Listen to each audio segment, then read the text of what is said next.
Supreme court తీర్పు తర్వాత SC వర్గీకరణ ప్రక్రియ పూర్తి చేసిన మొదటి రాష్ట్రంగా తెలంగాణ నిలిచింది. తీర్పు వెలువడిన 6 నెలల్లోనే తెలంగాణ ప్రభుత్వం ఏకసభ్య కమిషన్ ద్వారా సమగ్ర అధ్యయనం చేయించింది. కమిషన్ సమర్పించిన నివేదికకు ఆమోదం తెలిపింది. సుప్రీంకోర్టు తీర్పు వెలువడిన తర్వాత ఒక్కో అడుగు ముందుకేస్తూ రికార్డు సమయంలో ప్రక్రియను పూర్తి చేసింది. ఎస్సీల్లోని కులాలు ఉపకులాలకు సమన్యాయం జరిగేందుకు కమిషన్ చేసిన 3 సిఫారసులను ఆమోదించింది. పంజాబ్ ప్రభుత్వం versus Davinder Singh and others కేసులో గతేడాది ఆగస్టు 1న ఎస్సీ వర్గీకరణకు అనుకూలంగా సుప్రీంకోర్టు తీర్పు వెలువరించింది.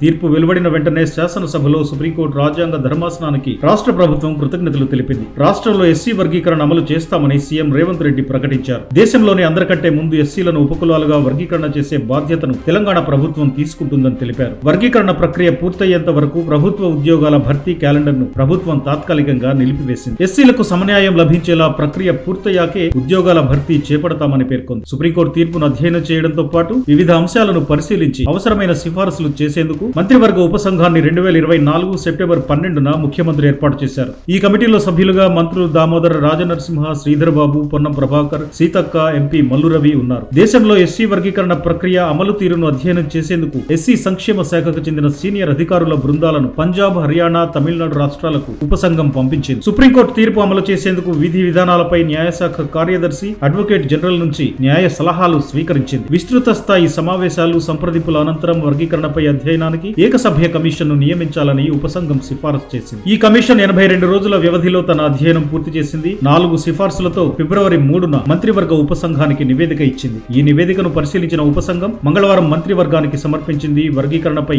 ఏకసభ్య కమిషన్ ఇచ్చిన నివేదికను తొలుత కేబినెట్, ఆ తర్వాత రాష్ట్ర అసెంబ్లీ ఆమోదించాయి. మంత్రివర్గం 3 సిఫారసులను ఆమోదించింది. క్రీమిలేయర్ సిఫారసును మాత్రం తిరస్కరించింది. ప్రభుత్వం జీవో ఇచ్చిన తర్వాత వర్గీకరణ ప్రారంభం కానుంది. వర్గీకరణ ప్రక్రియ నేపథ్యంలో ఉపకులాల వారీగా దరఖాస్తులు తీసుకోవాలని రాష్ట్ర ఉన్నత విద్యా మండలి నిర్ణయించింది. దీంతో ఎస్సీ వర్గీకరణకు 3 దశాబ్దాలుగా మాదిగలు చేస్తున్న పోరాటం ఫలించినట్టయింది.